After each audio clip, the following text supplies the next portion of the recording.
So, good evening, friends. Meeting after a long time. So now I have come up with the fresh presentation of a prostate cancer management, and what is latest is being included in the prostate cancer management, and some basic concepts of management, more involving towards medical oncology and radiation oncology. So myself, Major Dr. M. Kubeg, Professor Radiation Oncology, JK Cancer Institute, present you the prostate cancer management.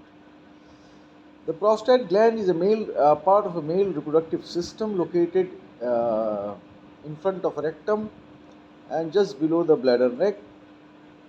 It's about the size of a chestnut and some conical in shape and consists of a one base, apex, anterior and posterior, and two lateral surfaces. The main purpose of prostate is to produce the fluid of a semen which transports the sperm during the male orgasm. The prostate gland, if you see in the figure, the seminal vesicle lies the posteriorly on the anatomy and the base of a prostate, and you see the conical shape of the apex of the prostate lies at the level of a bladder. uh, Apex of the prostate gland. So one side.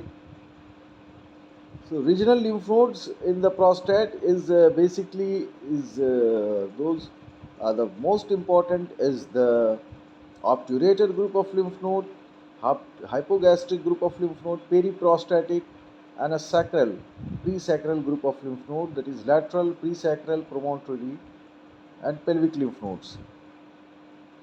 Historically, the prostate is being divided into the three zones. One is transitional zone, central zone, and peripheral zone.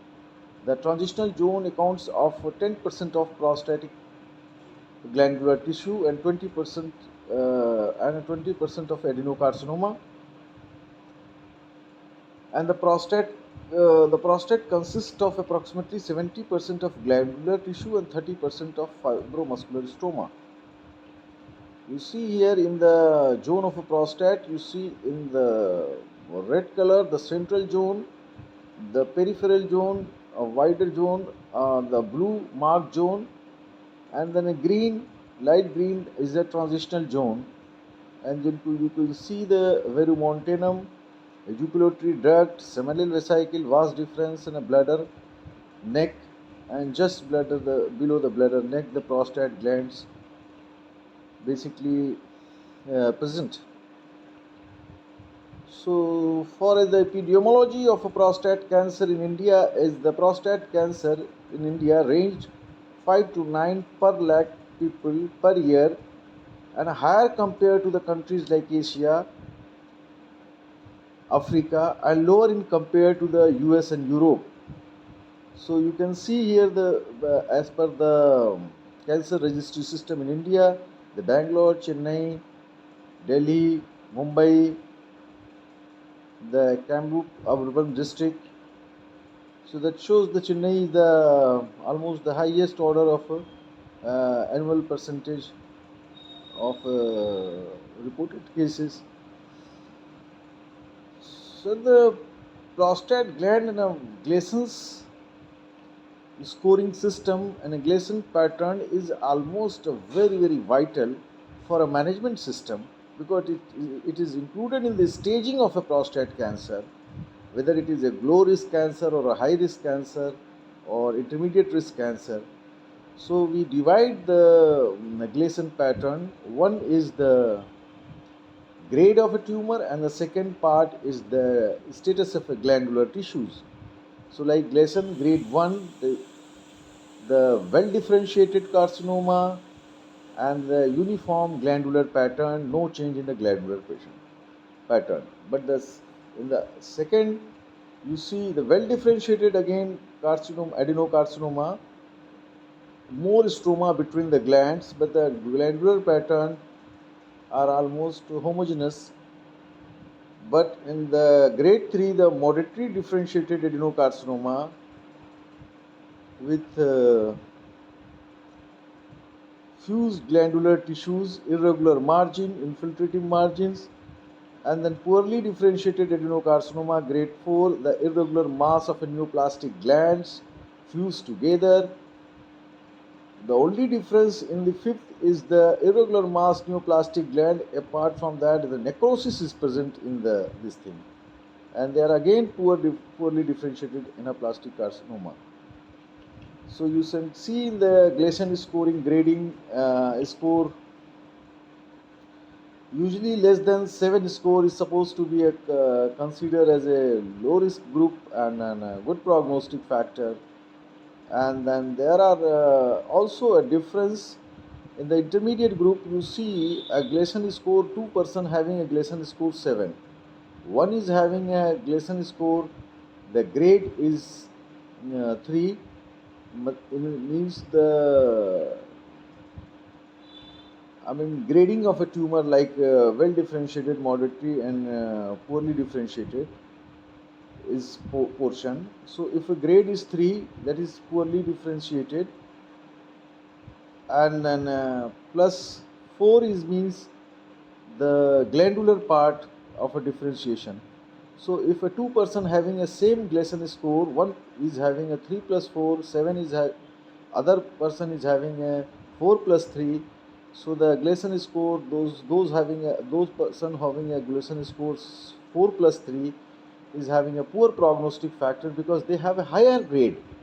You see, higher grade, the glandular pattern is less significant in compared to the grading system. That I wanted to explain you. The risk of clinically significant prostate cancer is related to age, family history, PSA level free and a total PSA ratio, as well as finding of a digital rectal examination, that is DRI. The subclinical prostate cancer is common in a man over 50 years of age, hence PSA testing has been recommended in a man over 60 years of age if a PSA is more than 2 nanogram per ml. The 5-year survival rate of prostate cancer in India in overall all stages is 64% as per the data. Regarding the prostate cancer screening, this is very important. The population-based PSA screening for a man for prostate cancer reduced the prostate cancer mortality at the expense of overdiagnosis and overtreatment. Henceforth, it is not recommended. So, population-based screening is not recommended because it creates a overdiagnosis and a overtreatment. Early PSA testing can be done in a man over 50 years of age or a man having a family history of a prostate cancer like a BRCA1 and BRCA2 genetic mutations, in which BRCA2 is more important, the more commonly involved for a PSA tumor.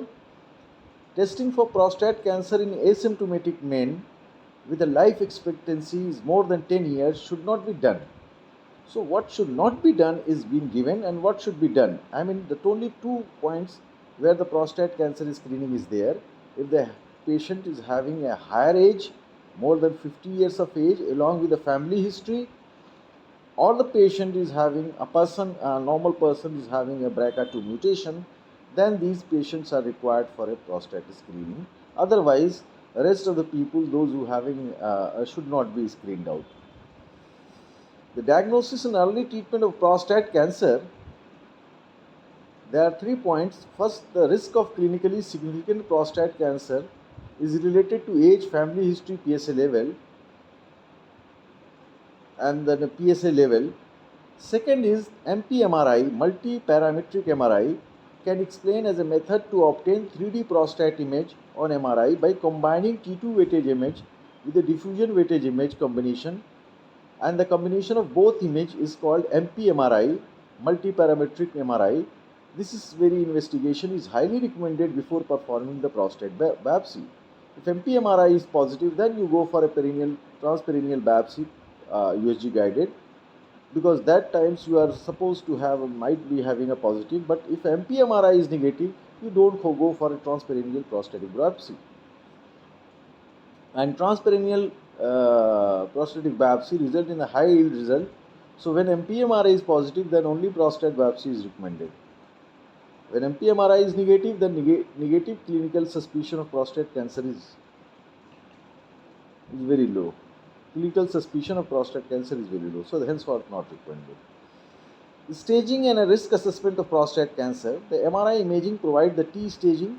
MRI can help in surgery, especially for a nerve sparing surgery, as well as wide excision of area of potentially extra prostatic disease extension. First, men with a low risk disease like Gleason score less than or equal to 6, PSA less than 10 do not require further imaging. PSA less than 10, Gleason score is less than 6 or equal to 6, low risk disease. Men with the high risk disease should go for further workup like imaging for nodal and metastatic workup like MRI, whole body PET, CT, abdomen and pelvis. What are the high risk? Is PSA is more than 20, Gleason score is more than 8 to 10, ranging from 8 to 10, and T stage is almost T3 and T4 stage. So, management of loco-regional disease, patient must be informing about the benefit and side effect of a treatment. They might be having a sexual dysfunction, infertility, bladder and bowel problems because of a radiotherapy. So, they should be informed. Watchful waiting with a delayed hormone therapy and an option for a man, those who are not suitable or not willing to have a treatment with curative intent.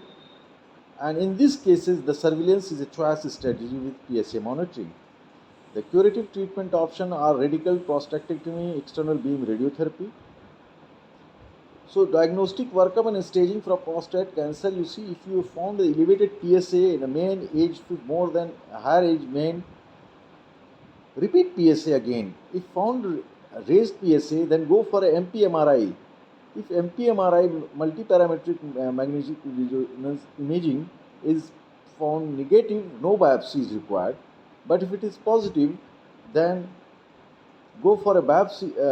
If it is MP-MRI is positive, go for a biopsy, and a biopsy is done. If biopsy is positive, so there are two chances. One is a localized disease or an advanced disease, which can be diagnosed by the MRI and CT scan.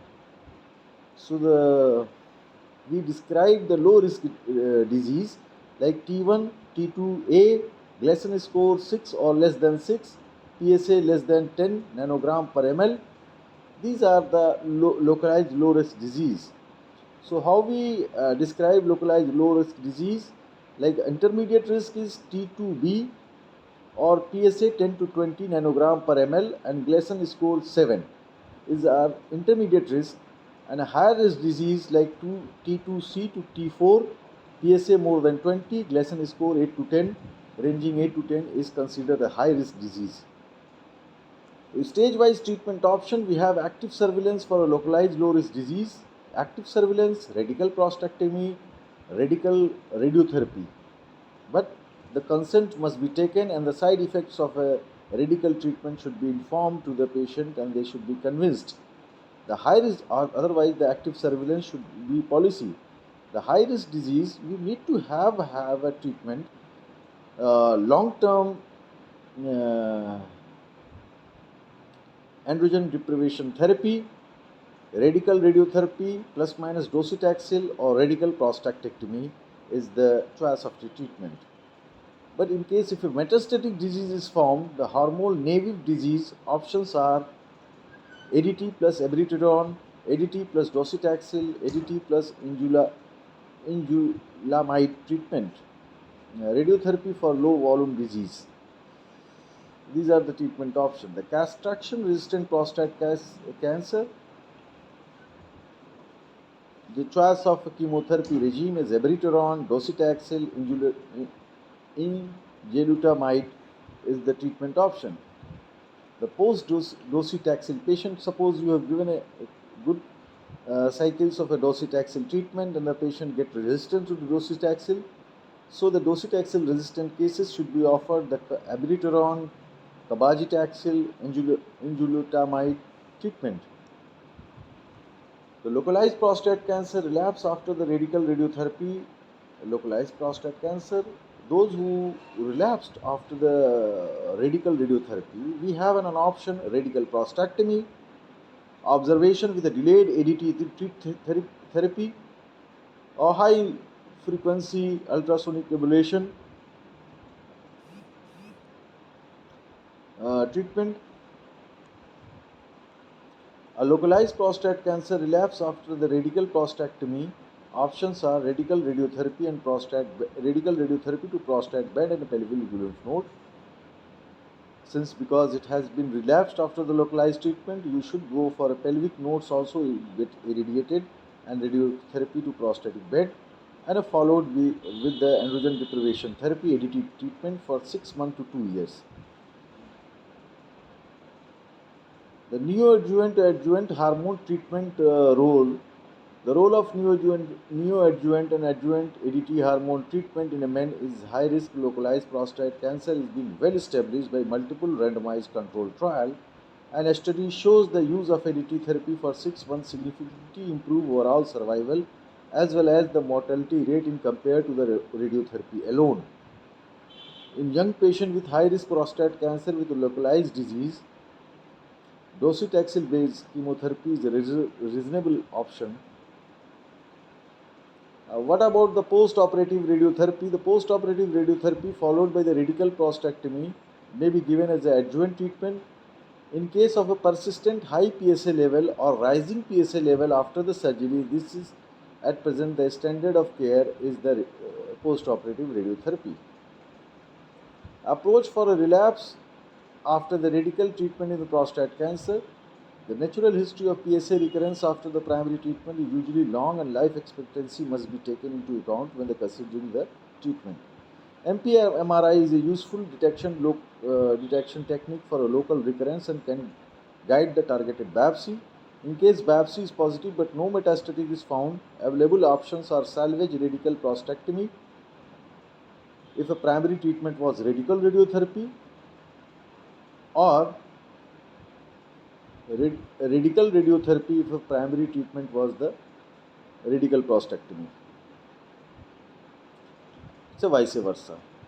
The metastasis directed therapy is technically possible to select the abate the metastasis. This could slow down the progress of disease and improve overall survival. So this is basically fall under the category of oligometastasis treatment, that we selectively abate the metastasis, and abating a metastasis can slow down the progress of disease and improve overall survival. For these kind of cases, the SBRT can be a very good option to look upon. The systemic therapy for prostate cancer study suggests no survival advantage with early start of androgen deprivation therapy. Rather, early start of ADT therapy had an adverse effect on the quality of life, especially in terms of sexual dysfunction or hot flashes. So it is better to have a delayed androgen deprivation therapy policy in the low risk cases. Metastasis hormone naïve prostate cancer. What is metastasis hormone naïve prostate cancer? Prostatic cancer patient, those who are having a PSA recurrence without a metastasis, they are called hormone naïve prostate cancer, and ADT therapy improve overall survival in metastatic hormone naïve prostate cancer patients. So they, if you have these kind of cases, you evaluate the disease burden. If a disease burden is low volume disease, then you plan for ADT plus docetaxel or abiraterone and enzalutamide. High burden cases, the same policy, ADT, docetaxel or enzalutamide, but no abiraterone here. The charted trial and a stampede trial is the benefit of docetaxel in metastatic hormone naïve prostate cancer was established by phase 3 trial, namely charted trial and a stampede trial. Addition of ADT and abiraterone demonstrated to improve overall survival in compared to ADT therapy alone. So the charted trial and stampede trial established the role of abiraterone in the management of prostate cancer. Henceforth, recommended ADT along with abiraterone 1000 mg plus 5 mg prednisolone daily until disease progression. The final recommendation was made as ADT is recommended as a first line of treatment in metastatic hormone-naive prostate cancer in combination with abiraterone and docetaxel and prednisolone or enzalutamide. Radiotherapy to primary tumor in combination with systemic treatment is recommended for low volume metastatic hormone-naive prostate cancer. ADT alone is recommended as the first line of treatment in metastatic hormone-naive prostate cancer in a man who are unfit for abiraterone, docetaxel, or enzalutamide treatment. So, ISTO recommendation is being given regarding the ADT and EBRT in prostate cancer. Very latest recommendation that no ADT in low hormone treatment in the low risk cases. First. The second is a patient with a high risk prostate cancer and a localized advanced prostate cancer to be given a ADT treatment for 2 to 3 years with the additional treatment of abiraterone for 2 years. The second point. The third point, which is picked up here in the ESTRO recommendation, post-op cases, if the staging is P and N0, no post-op radiotherapy. But if pathological staging N1 is present, N1 stage, so that 2 to 3 years of ADT treatment is recommended. Patient consider hypofractionated radiotherapy like SBRT for local recurrence at prostatic bed or a lymph node recurrence along with a long-term ADT treatment, but these group of patients must be treated under the clinical trial. These are the recommendations made by the ISTRO. The non-metastatic castration-resistant prostate cancer. The castration-resistant prostate cancer is defined as disease which progressed during the ADT treatment despite serum testosterone level is a castrated level. The castration-resistant prostate cancer, when the patient testosterone level, which is being done with the help of ADT, is reduced to the normal level, and during this phase also the disease is progressing. These are the category of a patient is called metastatic castration-resistant prostate cancer. In the absence of metastasis, as traditional imaging, bone scan and a CT scan has been used to identify the non-metastatic castration-resistant prostate cancer.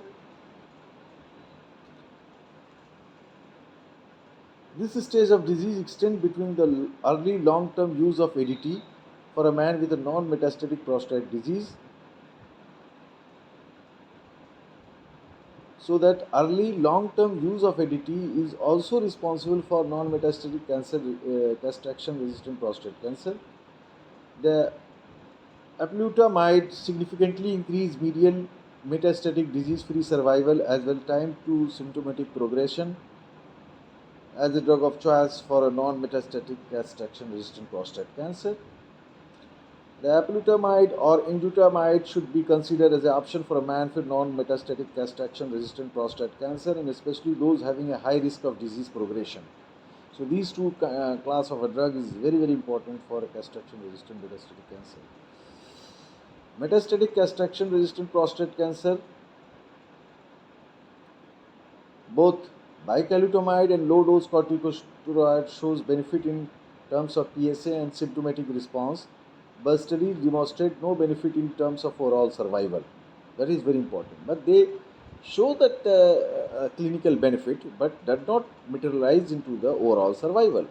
So, mild symptomatic metastatic castration-resistant prostate cancer, abiraterone to be inducted, and that improves the overall survival, but along with the side effects like hypokalemia, hypertension, edema, cardiac toxicity is there.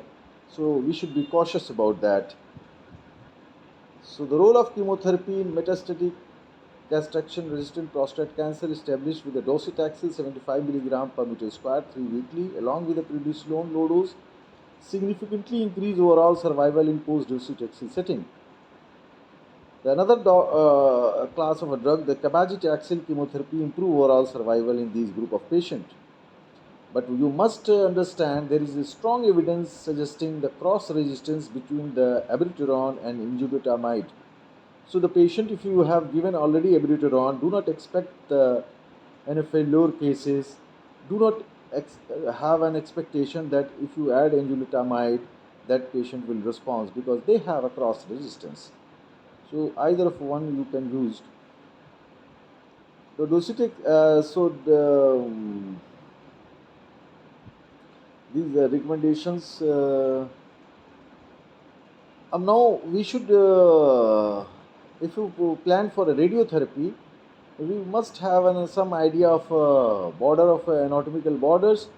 The superior border usually we picked up from the base of a seminal vesicle. Anterior border we picked up the posterior aspect of pubic symphysis. Posterior border is basically taken as the anterior rectal wall, and the lateral border is basically taken as the medial border of obturator internus muscle. So that idea you must visualize in your brain that you have to pick up these area, and then you go for an immobilization. Before the scan, you need to empty your bowel and a bladder. This is because having an empty bowel and empty bladder can help to reduce the movement of a prostate. The full bladder, although displaces the small bowel from the field, but at the cost of greater variation of a prostate gland. So it is better that you have a empty bladder and empty bladder protocol for immobilization, and then get a RTP-CT scan done. So what is the RTP-CT scan done in a supine position? Usually, the skin preference is a radio-opaque marker placed on the anteriorly on the midpoint of pubic symphysis. Other two markers are placed on the lateral side to prevent the lateral rotation. And an IV contrast is given, a better delineation of a prostate along with the pelvic lymph node, and the oral contrast can be given to added advantage to delineate the small bowel. It is better to have a 5 mm cuts to obtain. In order to enhance the prostate capsule delineation, MRI is important.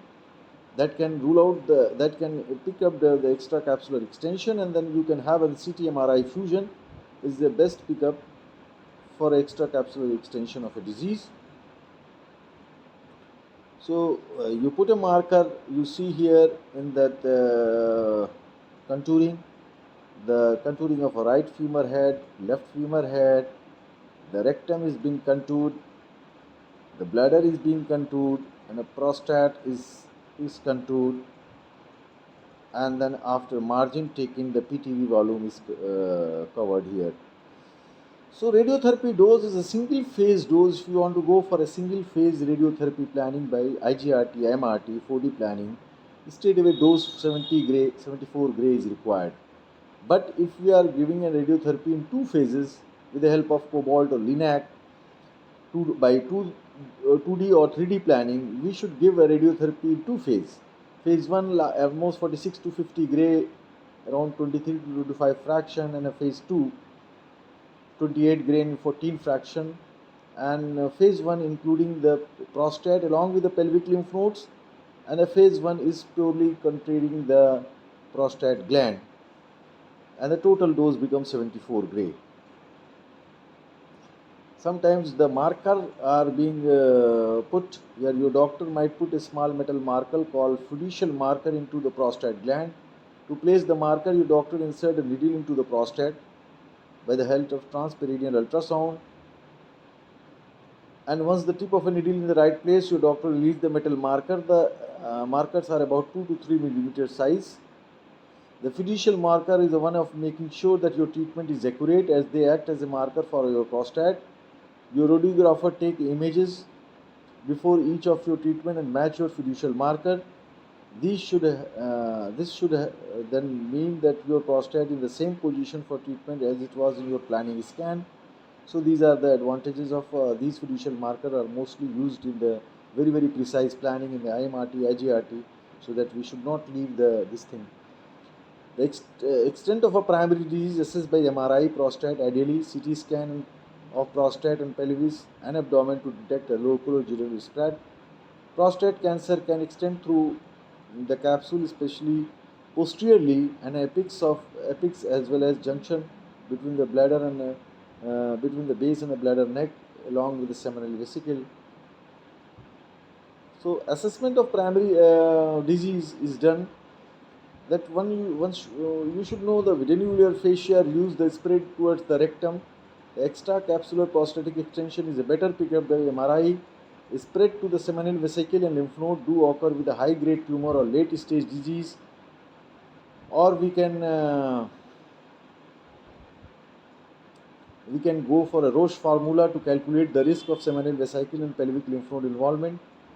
The treatment policy for prostate cancer, you see here in the low risk, intermediate and high risk, the target malum in the low risk is prostate and base of seminal vesicle, and in a high risk group the prostate along with the pelvic lymph node with the seminal vesicle.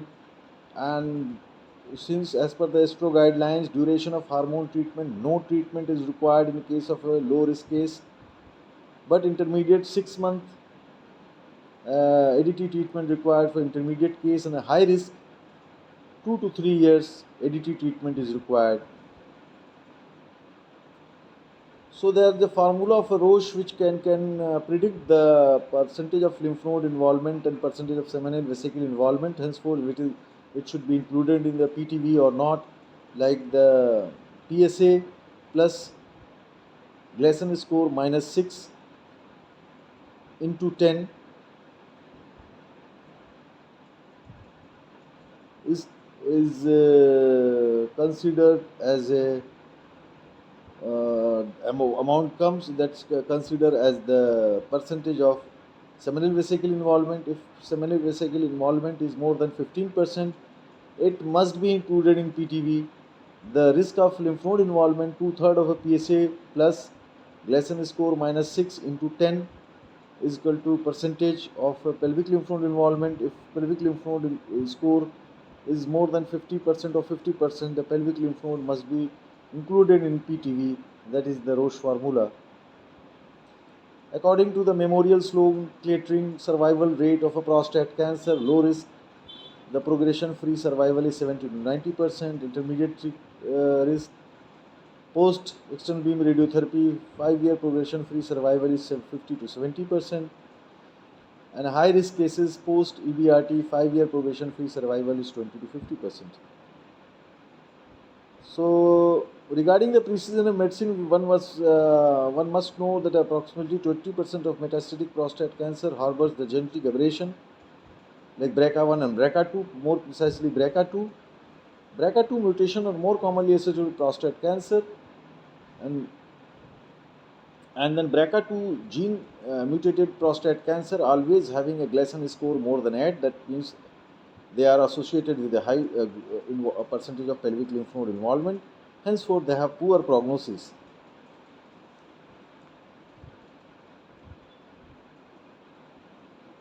So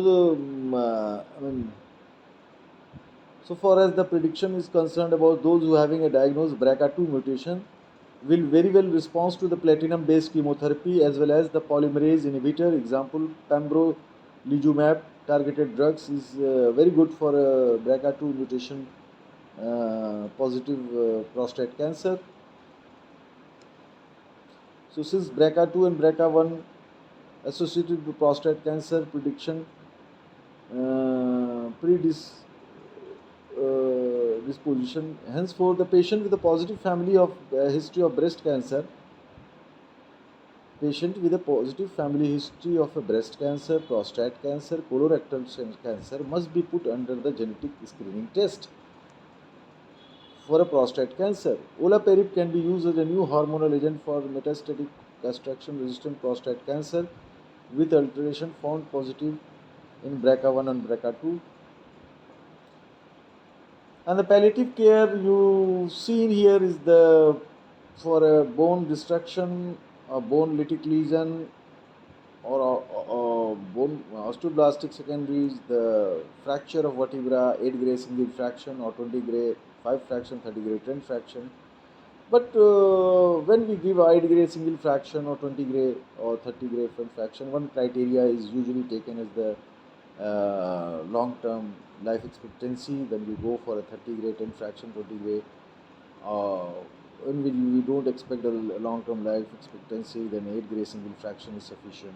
Also, second criteria for deciding the 20 gray versus 8 gray fraction is that if only the bone is involved, the 8 gray single fraction and 20 gray single fraction have the same result. But if a nerve compression, soft tissue involvement is there, 30 gray 10 fraction or 20 gray 5 fraction is more conducive to be more favorable in so far as the response is concerned, and along with the zoledronic acid show to prolong the skeletal related events. So thank you very much, my dear friends. God bless you. Thank you.